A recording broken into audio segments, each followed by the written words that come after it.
News TV 99 కు స్వాగతం. ముందుగా హెడ్లైన్స్.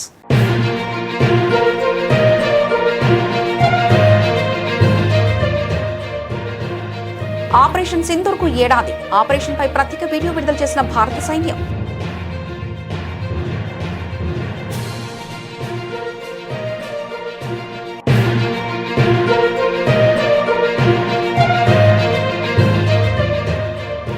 రాష్ట్రపతి భవన్లో వియత్నాం అధ్యక్షుడు టోట్ లామ్ కు విందు. ప్రాంతీయ శాంతి అభివృద్ధికి కూడా దోహదపడుతుందన్న రాష్ట్రపతి ముర్ము.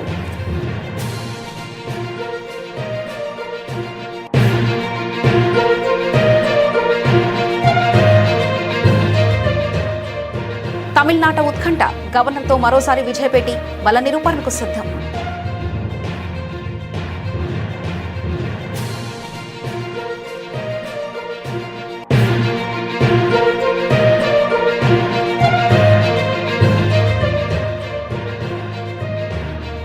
బెంగాల్లో దారుణం.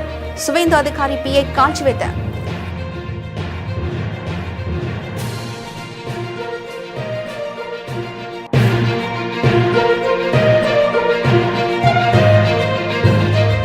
కేంద్ర మంత్రితో ముఖ్యమంత్రి రేవంత్ రెడ్డి భేటీ. మెట్రో రెండో దిశగా అవసరమైన అనుమతులు మంజూరు చేయాలని విజ్ఞప్తి.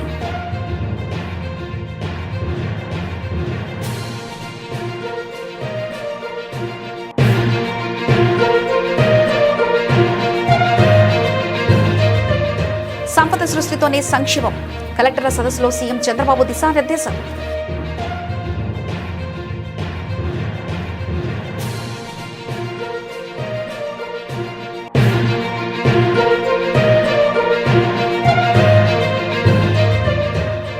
మార్కెట్ యార్డులు కొనుగోలు కేంద్రాలకు వచ్చి తిరిగి రైతుల సమస్యలు పరిష్కారం చేయండి. మంత్రి ఉత్తమ్ కుమార్ రెడ్డికి మాజీ మంత్రి హరీష్ రావు సూచన.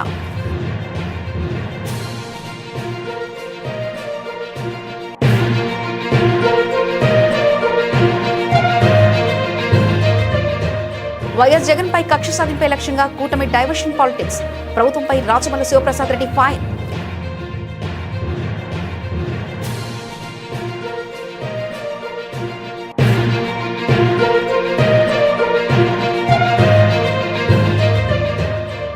కార్పొరేట్ విద్యా సంస్థలు కోట్లు దండుకుంటున్నాయంటున్న కవిత ఆగ్రహం. ఫీజుల నియంత్రణకు చట్టం తీసుకురావాలని డిమాండ్.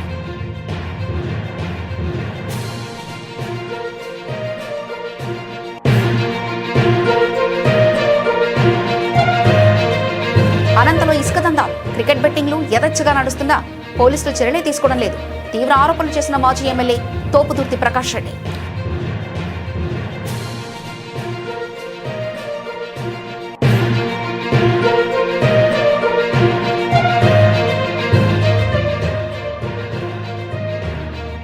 పంజాబ్ పై హైదరాబాద్ ఘన విజయం. పాయింట్ల పట్టికలో అగ్రస్థానానికి సన్ రైజర్స్.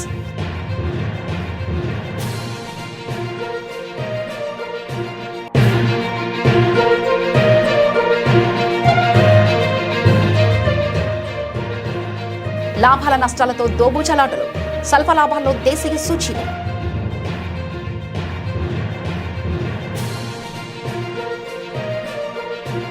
భారత సైన్యం నిర్వహించిన ఆపరేషన్ సింధూర్ కు ఏడాది పూర్తయిన సందర్భంగా ప్రధాని నరేంద్ర మోదీ పలువురు కేంద్ర మంత్రులు తమ సోషల్ మీడియా ఖాతాల డిస్ప్లే పిక్చర్లను డీపీలుగా మార్చారు.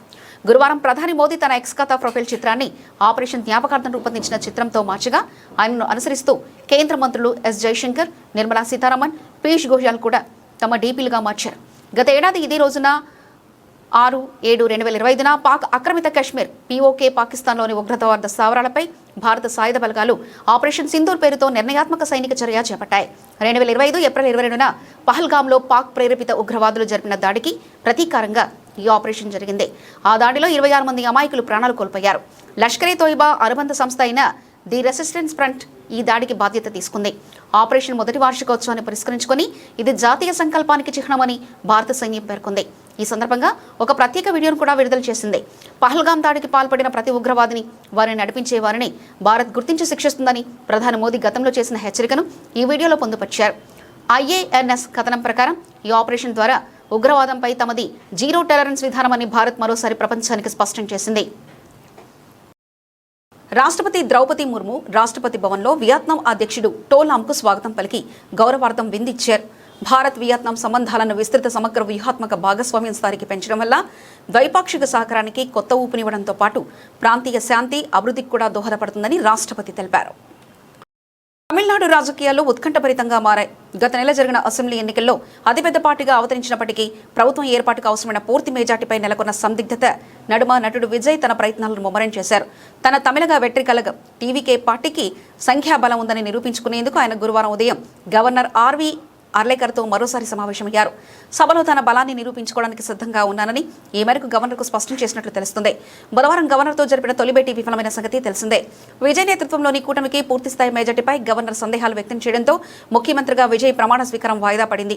ఈ నేపథ్యంలో ప్రభుత్వ ఏర్పాటుకు అవసరమైన మ్యాజిక్ ఫిగర్ 118కు మరో 5 సీట్లు అవసరం కావడంతో మద్దతు కూడగట్లే పనిలో టీవీకే నిమగ్నమైంది. కాంగ్రెస్ పార్టీకి చెందిన 5 సీట్లతో కలిపి కూటమి బలం ప్రస్తుతం 113గా ఉంది. ఈ క్రమంలో చిన్న పార్టీల మద్దతును కూడగట్టడంపై విజయ్ దృష్టి సారించారు. డీఎంకే మిత్రపక్షమైన వీసీకేకు 2, వామపక్షాలైన సిపిఐ, సిపిఎంలకు కలిపి 4 సీట్లున్నాయి. ఈ పార్టీలతో టీవీకే సంప్రదింపులు జరుపుతుంది. వీరి మద్దతు లభించి కాంగ్రెస్ తన వైఖరికి కట్టుబడి ఉంటే కూటమి బలం 119కి చేరుకుంటుంది. ఇది మెజార్టీ మార్కు కంటే 1 ఎక్కువ. అప్పుడు ప్రభుత్వ ఏర్పాటుకు విజయ్ను గవర్నర్ ఆహ్వానించే అవకాశం ఉంది. వామపక్షాలు తమ నిర్ణయాన్ని ఈరోజు సాయంత్రం వెల్లడించనున్నాయి.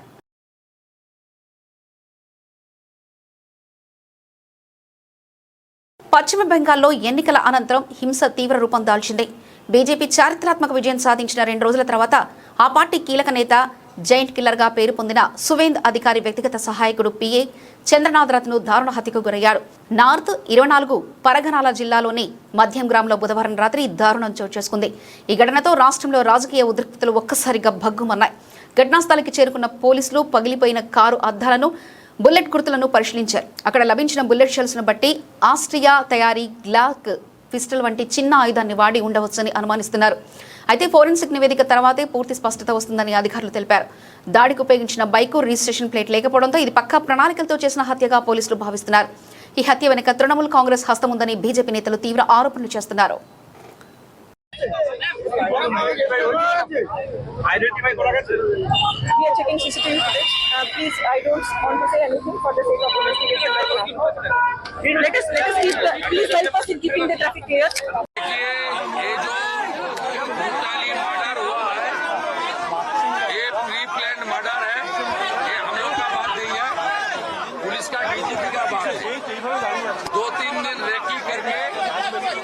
Full pre plan murder police ने इन्वेस्टिगेशन चालू किया. स्टेट का सीनियर पुलिस ऑफिसर लोग आया. हम लोग बहुत पेनफुल हार्ट में जो मर्मांतिक हादसा हुआ इसका निंदा करने का कोई भाषा हम लोग का पास नहीं है. दिल्ली से हमारी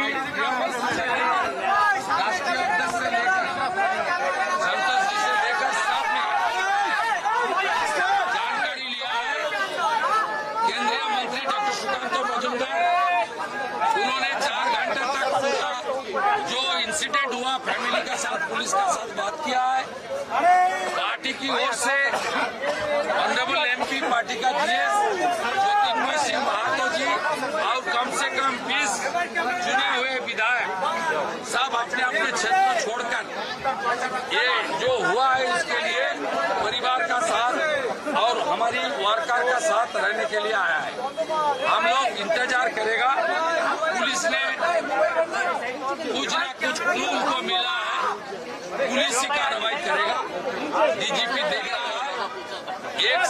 हमारे आईपीएस हमारी लीडर भारती गिस जी ने पुलिस का जो इन्वेस्टिगेशन और हो सकता है वो उसको बारे में जानकारी इकट्ठा करेगा. बंगाल की जनता भी सुरक्षित नहीं है. ऐसी घटना हुआ है कि बंगाल के 15 साल का महाजंगल राज का एक उपबल का नतीजा है. बीजेपी सरकार जब पिकअप कर लेगा एडमिनिस्ट्रेशन तब धीरे धीरे गुंडा को सफाई करने का काम शुरू हो जाएगा. తెలంగాణ రాష్ట్ర ముఖ్యమంత్రి రేవంత్ రెడ్డి కేంద్ర మంత్రి మనోహర్ లాల్ ఖట్టర్తో సమావేశమయ్యారు. ఇరువురు నేతలు సుమారు అర్ధగంట పాటు సమావేశమై వివిధ అంశాలపై చర్చించారు. ఈ సందర్భంగా మెట్రో 2వ దశకు అవసరమైన అనుమతులు మంజూరు చేయాలని కేంద్ర మంత్రిని ముఖ్యమంత్రి కోరారు. హైదరాబాద్ మెట్రో రైలును రాష్ట్ర ప్రభుత్వం ఆధీనంలోకి తీసుకోనున్నట్లు కేంద్ర మంత్రి దృష్టికి తీసుకెళ్లారు. మెట్రో 2వ దశ డీపీఆర్ను వెంటనే ఆమోదించాలని కోరారు. శంషాబాద్ విమానాశ్రయం, ఫ్యూచర్ సిటీ కారిడార్ను ఫేజ్ 3 కింద చేపట్టాలని ముఖ్యమంత్రి కోరారు. సీఎం చంద్రబాబు నాయుడు నేతృత్వంలోని 7వ కలెక్టరేట్ల కాన్ఫరెన్స్లో గురువారం సచివాలయంలో ప్రారంభమైంది. రాష్ట్ర పాలనలో కీలకమైన ఈ సమావేశంలో ప్రభుత్వ ప్రధాన కార్యదర్శి సాయిప్రసాద్, మంత్రులు, జిల్లాల కలెక్టర్లు, వివిధ శాఖల ఉన్నతాధికారులు పాల్గొన్నారు. సదస్సు ప్రారంభంలో business reformer of the year award దక్కించుకున్నందుకు ముఖ్యమంత్రికి మంత్రులు, అధికారులు స్టాండింగ్ ఓవేషన్తో ఘనంగా అభినందనలు తెలిపారు. ఇది తన ఒక్కడి విజయం కాదని, గ్రామస్థాయి అధికారి నుంచి మంత్రుల వరకు అందరి సమిష్టి కృషి ఫలితమని సీఎం పేర్కొన్నారు. ప్రస్తుతం తమ ప్రభుత్వం అభివృద్ధిని పరుగులు పెట్టిస్తుందని, ప్రజల జీవన ప్రమాణాలు పెంచేలా పాలన సాగిస్తుందని ఆయన అన్నారు. సంక్షేమం, అభివృద్ధి, సంపద సృష్టి అనేవి ఒకదానికొకటి ముడిపడిన చక్రం లాంటివి. అభివృద్ధి లేకుండా సంపద రాదు, సంపద లేకుండా సంక్షేమం సాధ్యం కాదు. డబ్బులు లేవని కూర్చోవడం కాదు, సంపదను సృష్టించే పని చేయాలి, చేద్దామని అధికారులకు పిలుపునిచ్చారు. ప్రజాప్రతినిధులు, అధికారులు సమన్వయంతో పనిచేసినప్పుడే ప్రభుత్వం విజయవంతమవుతుందని స్పష్టం చేశారు.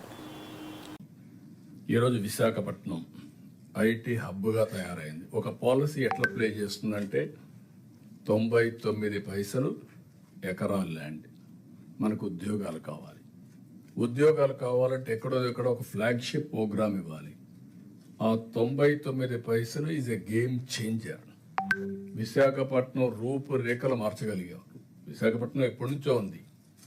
ఏదైతే ఈ పాలసీ మనం తీసుకున్నాం, దానివల్ల ఈరోజు విశాఖపట్నంలో ఒక నాలెడ్జ్ ఎకానమీకి చిరునామాగా తయారయ్యే పరిస్థితి వచ్చింది, తిరుమల సహా. చాలా మంచిగా వడ్లు కొంటున్నాం, ఎవరికి ఇబ్బంది లేదని మంత్రి ఉత్తమ్ కుమార్ రెడ్డి చెప్పారని బీఆర్ఎస్ సీనియర్ నేత మాజీ మంత్రి హరీష్ రావు అన్నారు. కానీ వాస్తవానికి మంత్రి వ్యాఖ్యలకు భిన్నంగా పరిస్థితి ఉందని హరీష్ రావు తెలిపారు. చౌటుప్పల్లో రైతుల మధ్య నిలబడి మాట్లాడుతున్నానంటూ నెల రోజులైనా వడ్లు కొనడం లేదని ఇక్కడ రైతులే చెప్తున్నారని మంత్రిని నిలదీశారు. ఎక్కడో కూర్చొని మాట్లాడడం కాదు, మార్కెట్ యార్డులు, కొనుగోలు కేంద్రాలకు వచ్చి తిరిగి రైతుల సమస్యలు పరిష్కారం చేయాలని మాజీ మంత్రి హితవు పలికారు. మాటలు మాట్లాడి ఉత్తమ్ కుమార్ రెడ్డి, అయ్యా ఉత్తమ్ కుమార్ రెడ్డి, నేను ఎక్కడి నుంచో మాట్లాడతలేను, హైదరాబాద్ లో ఏసీ రూమ్ లో కూర్చొని నీ లెక్క మాట్లాడతలేను. నీ జిల్లాలో చౌటుప్పల్ మార్కెట్ లో రైతుల మధ్య రైతులను పక్కన పెట్టుకొని మాట్లాడుతున్నా. ఇగో ఈ అమ్మ ధనమ్మ, ఈ చెల్లె నిర్మల. ధనమ్మ మార్కెట్ కు వడ్లు తెచ్చి 20 రోజులైంది. నిర్మల గారు మార్కెట్ కు వడ్లు తెచ్చి దాదాపు 24 రోజులైతా ఉంది. 24 రోజులైనా వడ్లు కొనే దిక్కు లేదు. 30 తారీఖు నాడు మాయిశ్చర్ చూసిండ్రు, ఇవాళకి కూడా కాంటా అయితలేదు. మాయిశ్చర్ పాస్ అయినాక కూడా 8 రోజులైనా కాంటా పెట్టే దిక్కు లేదు. అంటే రైతులు 20 రోజుల నుంచి 30 రోజులు మార్కెట్ లో పడిగాపులు కాస్తా ఉన్నారు. 44 డిగ్రీల ఎండకు మాడిపోతా ఉన్నారు, పిట్టల్లాగా రాలిపోతా ఉన్నారు. నీ ప్రభుత్వం యొక్క చేతగాంతనం వల్ల ఇలా రైతులు చాలా కష్టాలు పడుతున్నటువంటి పరిస్థితి వచ్చింది. అంటే వడ్లమ్ముకోవడానికి నెల రోజులు పడిగాపులు కాస్తే తప్ప వడ్లమ్ముకునే పరిస్థితి లేదు. ముందు మీరు మాయిశ్చర్ చూడడానికి 10 రోజులు తీసుకుంటున్నారు, సంచులు ఇయ్యడానికి వారం రోజులు తీసుకుంటున్నారు, కాంటా పెట్టడానికి వారం రోజులు తీసుకుంటున్నారు. కాంటా పెట్టినాక మిల్లుల దించడానికి ఇంకో వారం రోజులు పడుతుంది. ఆ మిల్లు దగ్గరికి పోయిన తర్వాత కూడా మీకు తాలుందని చెప్పి మిల్లులు 8 సంచులు, 4 సంచులు, 5 సంచులు లారీకి కటింగ్ పెడుతున్నారు. ఈడ తరుగు తీస్తున్నారు, ఆడ మిల్లులలో కోత పెడుతున్నారు. అంటే ఏం జరుగుతా ఉంది? మీకు వడ్లు కొనడం చేతనైతలేదా? నేను అడుగుతా ఉన్నా ఉత్తమ్ కుమార్ రెడ్డి, నువ్వు హైదరాబాద్ లో కూర్చొని మాట్లాడు కాదు, రా గల్లీలకు రా, రైతులు వడ్లమ్మే కొనుగోలు కేంద్రాలకు రా, మార్కెట్ యార్డులకు వచ్చి రైతుల మధ్య రైతుల బాధలు విను, రైతుల కష్టాలు విను, సమస్యలు పరిష్కారం చేయి. పొద్దుటూరులోని తన క్యాంపు కార్యాలయంలో నిర్వహించిన మీడియా సమావేశంలో వైఎస్ఆర్సీపీ అధికార ప్రతినిధి, మాజీ ఎమ్మెల్యే రాజమల్లి శివప్రసాద్ రెడ్డి కూటమి ప్రభుత్వం, టీడీపీ నేతలపై తీవ్రస్థాయిలో విమర్శలు గుప్పించారు. వైఎస్ జగన్పై పచ్చముకలు కక్ష సాధింపుతో మార్పింగ్ ఫోటోలు సృష్టించి అసత్య ప్రచారాలకు తెరలేపుతున్నారని ఆరోపించారు. ప్రజా సమస్యలపై విఫలమైన కూటమి ప్రభుత్వం వాటి నుంచి దృష్టి మళ్లించేందుకు డైవర్షన్ పాలిటిక్స్ చేస్తుందంటూ ఆయన విమర్శించారు. ఒకప్పుడు డాక్యుమెంటరీలో లేని జగన్ పేరు, ఫోటో ఇప్పుడు ఎలా వచ్చాయో సమాధానం చెప్పాలని నిలదీశారు. ఏదో ఒక రూపంలో ఎప్పుడో ఒకసారి ప్రజలకు ఏ కష్టం వస్తే ఇంకొకటి తీసుకొచ్చి పెట్టేది. ఆ ఇంకొకటి తీసుకొచ్చి పెట్టే ప్రతిసారి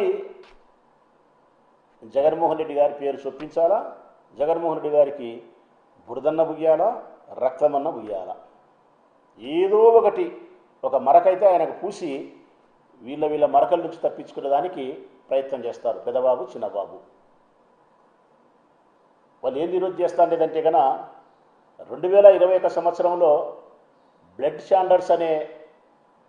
షాండర్స్ అనే ఒక పుస్తకం రాసినాడు ప్రముఖ సీనియర్ జర్నలిస్ట్ ఉడుమల సుధాకర్ రెడ్డి.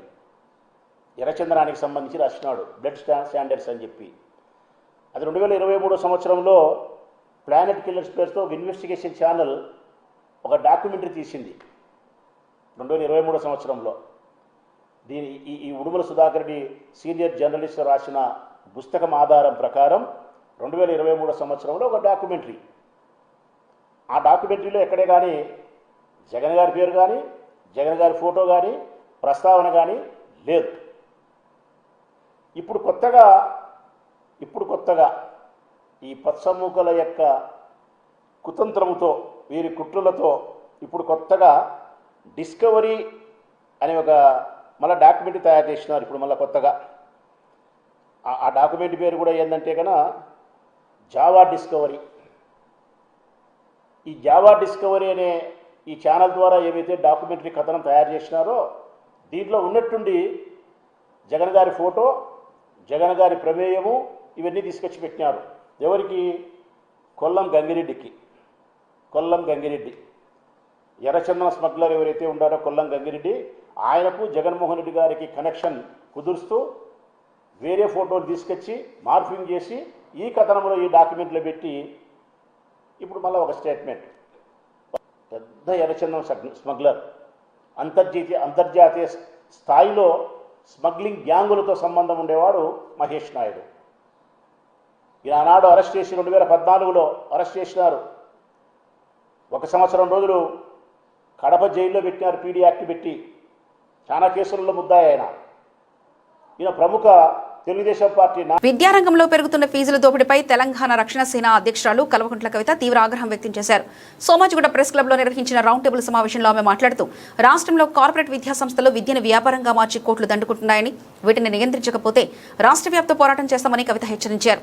విద్యాశాఖ బాధ్యతలు కూడా ముఖ్యమంత్రి చూస్తున్నప్పటికీ స్కూల్ ఫీజులు 50 నుంచి 120% పెరిగినా పట్టించుకోవడం లేదంటూ ఆమె విమర్శించారు. ప్రభుత్వం తక్షణమే స్పందించి మే నెలలో ఫీజుల నియంత్రణ చట్టం తీసుకురావాలని డిమాండ్ చేశారు. ప్రైవేట్ స్కూళ్ల దోపిడీపై స్పందిస్తూ గత ఏడాది పోలిస్తే ₹1 కూడా ఫీజు పెంచకుండా ప్రభుత్వం తక్షణమే జీవో విడుదల చేయాలని కవిత కోరారు. నేను ముఖ్యమంత్రి గారిని సూటిగా డిమాండ్ చేస్తా ఉన్నాను.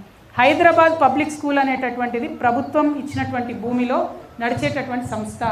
అందులో ఉన్నటువంటి భూమిలో ఒక 30 ఎకరాలని కొట్టేయడానికి ఆ కమిటీ ప్లాన్ వేస్తున్నటువంటి విషయం మీకు తెలుసు, మాకు తెలుసు, అందరికీ తెలుసు. అందులో ప్రభుత్వ పెద్దలు ఉన్నారు, ముఖ్యమంత్రి గారి బంధువులు ఉన్నారు. మరి మీరు చర్యలు తీసుకుంటారా తీసుకోరా అని సూటిగా నేను డిమాండ్ చేస్తున్నాను.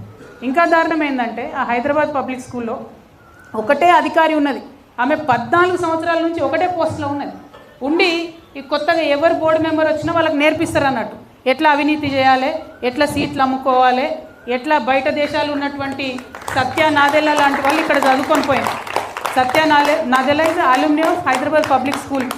సో ఇప్పుడు ఏంది, ఆయన వచ్చి ఇక్కడ డొనేషన్ ఇచ్చిపోయింది మొన్న. ఆ డొనేషన్ లెక్కలు ఏమైపోయినాయంటే తెలియదు, ఎవరు చెప్పరు. అనేక మంది హెచ్పిఎస్ అల్యూమిని డొనేషన్స్ ఇస్తే నో అకౌంటబిలిటీ, జీరో అకౌంటబిలిటీ. గొప్ప గొప్ప వాళ్ళందరూ, ముఖ్యమంత్రి గారు చుట్టాలందరూ ఆ కమిటీ నిండి ఉన్నారు. విద్యాశాఖ మంత్రి మన కర్మగాలి ముఖ్యమంత్రి గారే ఉన్నారు. కాబట్టి నేను వారిని డిమాండ్ చేస్తున్నా, you should please immediately review what is happening in HPS మీద రివ్యూ చేయాలి. హైదరాబాద్ పబ్లికేషన్ మీద ఖచ్చితంగా పబ్లిక్ స్కూల్ మీద ఒక స్టాండ్ తీసుకోవాలని నేను డిమాండ్ చేస్తున్నాను. అంటే ఎందుకు అంత స్ట్రెస్ చేసి నేను హెచ్పిఎస్ని చెప్తున్నా అంటే ఈసారి 120% ఫీజు హైక్ చేసింది. 120%. పోయిన సంవత్సరం 93,000 కట్టినటువంటి పేరెంట్స్ ఈసారి 2,08,000 రూపాయలు కట్టాలి. కానీ ప్రభుత్వం నిమ్మకు నీరెత్తినట్టుగా ఉన్నది. అది ప్రభుత్వ స్కూల్, ప్రభుత్వ భూమితో నడిచేటటువంటి స్కూల్, ప్రభుత్వానికి అకౌంటబుల్గా అక్కడనే 120% పెరిగితే ముఖ్యమంత్రి గారు పట్టించుకోకపోతే ఇక ఏ నారాయణ స్కూలోడో, ఏ చైతన్య స్కూలోడో, ఇంకో స్కూలోడో పెంచిన ఫీజు మీద మీరు ఏం పట్టించుకుంటారు? మీరు వాళ్ళని ఎట్లా ప్రశ్న వేస్తారనే విషయాన్ని ముఖ్యమంత్రి గారు నేను అడుగుతున్నాను.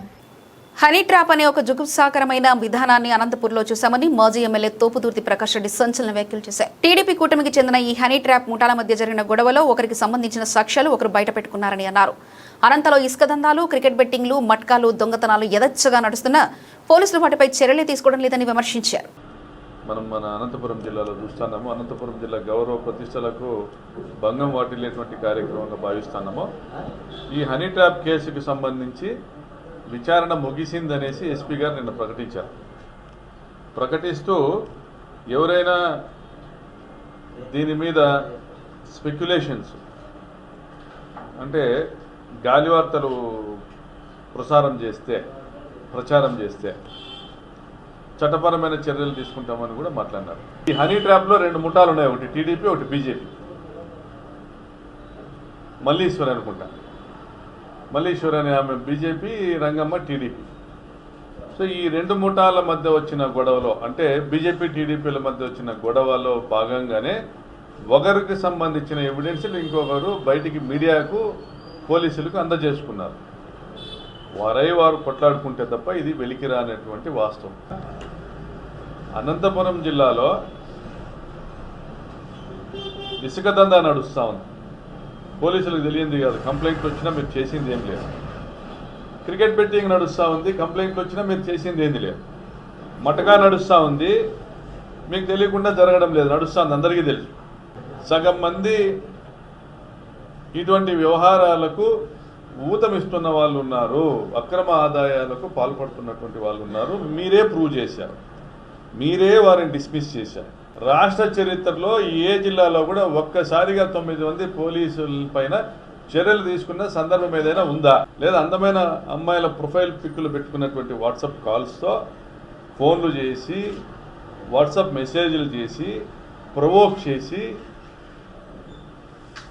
ఈ ఫోన్లో హైదరాబాద్ నుంచి వచ్చి ఉండొచ్చు, బెంగళూరు నుంచి వచ్చి ఉండొచ్చు, దీంట్లో ఎవరెవరు ఆ ఫోన్లు చేసిన వాళ్ళు ఉంటారో, పోనీ ఆ వీడియో కాల్స్ చేసిన వాళ్ళలో ఎవరెవరు ఉన్నారో అది దాంట్లోకి నేను వెళ్ళట్లేదు. మీ ఇన్వెస్టిగేషన్లో మీరు చెప్పాలి. ఒక అమ్మాయి గొంతుతో ఒక కాల్ వచ్చి లేదా వాట్సాప్ మెసేజ్ వచ్చి మిమ్మల్ని మరిపించేటువంటి ప్రయత్నమో చేస్తే మీరు మోసపోకండి, మీరు మురిసిపోకండి అని మెసేజ్ ఇవ్వాలి జిల్లా ఎస్పీ గారు. మీరు మురిసిపోకండి, మీరు మోసపోకండి, వెంటనే ఆ నంబరు మాకు చేర్చండి అని మీరు పోలీస్ డిపార్ట్మెంట్ మెసేజ్ ఇవ్వాలి. చేరిస్తే ఆ నంబర్ మీద ఇన్వెస్టిగేట్ చేస్తే ఇది హనీ ట్రాప్ మాఫియాకి సంబంధించిందా లేదా ఆకతాయిల పైన తేల్చాల్సిన బాధ్యత పోలీస్ డిపార్ట్మెంట్. ఆ విధంగా ఎవరికి వాట్సాప్ మెసేజ్ వచ్చింది, ఎందుకంటే చాలామంది మీడియా మిత్రులకు ఈ మెసేజ్లు వచ్చాయి, ఫోన్లు వచ్చాయి, చాలామంది రాజకీయ నాయకులకు కూడా వచ్చాయి, చాలామంది వ్యాపారస్తులకు వచ్చాయి. ఇది ఎవరు బయటికి చెప్పుకోలేరు. మీరు ఆధారాలు తీసుకొని రాగలుగుతారా ప్రకాష్ రెడ్డి గారు అంటే ఎవరు చెప్పుకోరు, బయటికి చెప్పుకోరు. నేను ఫలానా దగ్గరికి పోయింటి వాళ్ళు ఇట్లా చేసినారని ఎవరు చెప్పుకుంటారా? వాళ్ళు nude photos, semi nude photos exhibit చేయడం లేదు. మీ దగ్గర ఉన్నాయి, డిపార్ట్మెంట్ దగ్గర కూడా వందలు ఉన్నాయి ఫోటోలు, మీరు స్వాధీనం చేసుకుని మీరు ఎగ్జిబిట్ చేయలేరు అన్నారు. నిన్న ఈ నోటీస్ ఇచ్చారు, మీ దగ్గర ఉన్నటువంటి సమాచారం మొత్తం మాకు ఇవ్వండి, సహకరించండి. ఆల్రౌండ్ షోతో అదరగొట్టిన సన్ రైజర్స్ హైదరాబాద్ టాప్నకు దూసుకెళ్లింది. క్లాసెన్ 43 బంతుల్లో 3 ఫ్లోర్లు 4 సిక్స్లతో 69, ఇషాన్ కిషన్ 32 బంతుల్లో 2 ఫ్లోర్లు 4 సిక్స్లతో 55, అర్ధ శతకాలతో పాటు బౌలర్లు సమిష్టిగా చెలరేగడంతో మ్యాచ్లో సన్ రైజర్స్ 33 పరుగుల తేడాతో పంజాబ్ కింగ్స్ను చిత్తు చేసింది. ఈ విజయంతో మొత్తం 14 పాయింట్లు సాధించిన సన్ రైజర్స్ టాప్ లేపగా వరుసగా 3వ ఓటమితో పంజాబ్ 2వ స్థానానికి చేరింది. తొలుత సన్ రైజర్స్ 20 ఓవర్లలో 235/4 స్కోర్ చేసింది. లక్ష్యం కోసం బరిలోకి దిగిన పంజాబ్ ఘోరంగా తడబడింది. కూపర్ మినహా మిగతా బ్యాటర్లు పెవిలియన్కు క్యూ కట్టారు. ఓపెనర్లు ఫ్రియాన్స్ ఆర్యా 1, ప్రభు సిమ్రాన్ సింగ్ 3తో పాటు కెప్టెన్ శ్రేయాస్ అయ్యర్ 5 సింగిల్ డిజిట్లకే వెనుదిరగడంతో పంజాబ్ 23/3తో పీకల్లోతు కష్టాలు పడింది. చివరి ఓవర్లో యాన్సెన్కు శివాంగ్ అవుట్ చేసిన కూపర్ 6తో శతకం పూర్తి చేసుకున్నాడు. టాస్ ఓడి బ్యాటింగ్కు దిగిన సన్ రైజర్స్కు ఓపెనర్లు అభిషేక్ శర్మ 35, ట్రావిస్ హెడ్ 38, తొలి వికెట్కు 54 పరుగులతో అదిరే ఆరంభాన్నిచ్చారు. వన్డౌన్లో వచ్చిన కిషన్ కూడా బ్యాట్ జిల్పించడంతో పవర్ ప్లేను హైదరాబాద్ 79/1తో ముగించింది. వీరిద్దరు 32 బంతుల్లో 63 పరుగులు జోడించడంతో సన్ రైజర్స్ స్కోర్ 230కి దాటింది. కానీ ఆఖరి బంతికి క్లాసెన్ను వైశాఖ్ అవుట్ చేశాడు. నితీష్ కుమార్ 29 నాటౌట్ రాణించాడు. కమిన్స్ ప్లేయర్ ఆఫ్ ద మ్యాచ్గా నిలిచాడు.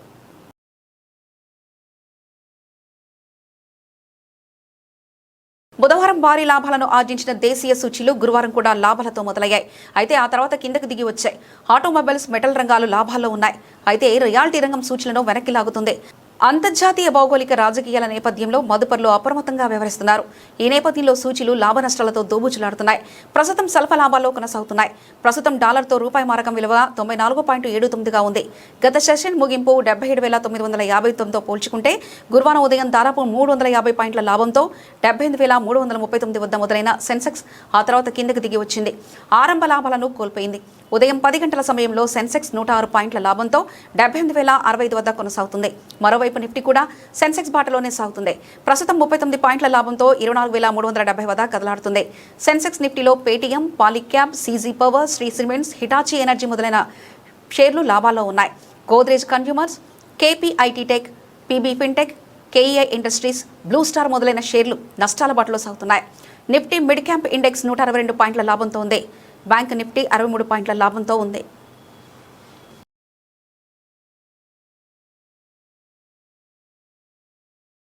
బులెటిన్ ముగించే ముందు హెడ్లైన్స్ మరోసారి చూద్దాం.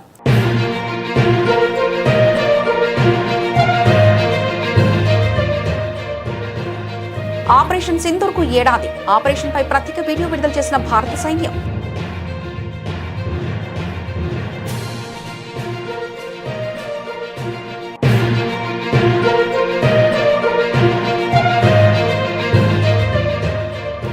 రాష్ట్రపతి భవన్లో వియత్నాం అధ్యక్షుడు టోట్ లాంకు విందు. ప్రాంతీయ శాంతి, అభివృద్ధికి కూడా దోహదపడుతుందన్న రాష్ట్రపతి ముర్ము.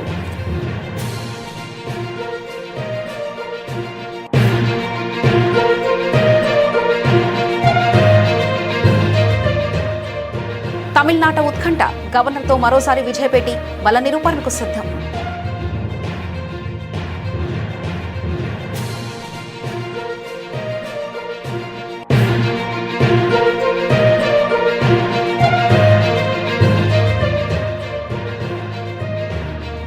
బెంగాల్లో దారుణం. సువేందు అధికారి పిఐ కాల్చివేత.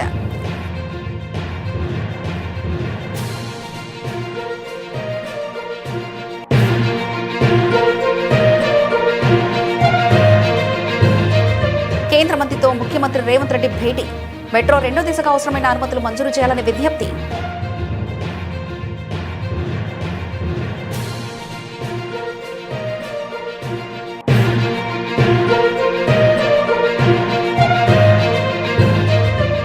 సంపద సృష్టితోనే సంక్షేమం.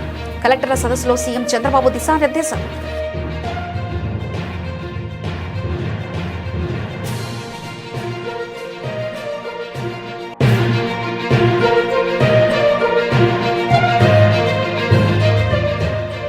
మార్కెట్ యార్డులు, కొనుగోలు కేంద్రాలకు వచ్చి తిరిగి రైతుల సమస్యలు పరిష్కారం చేయండి. మంత్రి ఉత్తమ్ కుమార్ రెడ్డికి మాజీ మంత్రి హరీష్ రావు సూచన.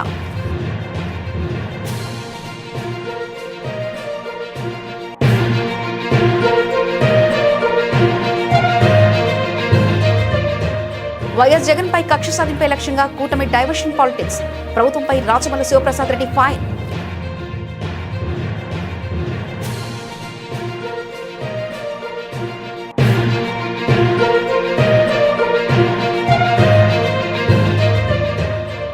కార్పొరేట్ విద్యా సంస్థలు కోట్లు దండుకుంటున్నాయంటున్న కవిత ఆగ్రహం. ఫీజుల నియంత్రణకు చట్టం తీసుకురావాలని డిమాండ్.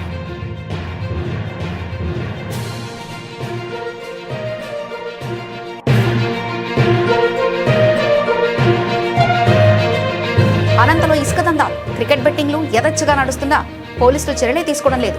తీవ్ర ఆరోపణలు చేసిన మాజీ ఎమ్మెల్యే తోపుదుర్తి ప్రకాష్ రెడ్డి.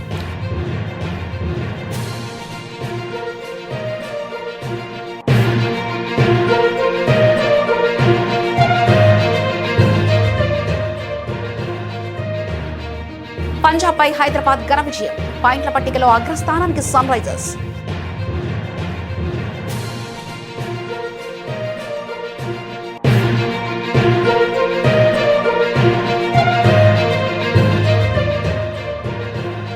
లాభాల నష్టాలతో దోబూచలాటలు. స్వల్ప లాభాల్లో దేశీయ సూచీలు.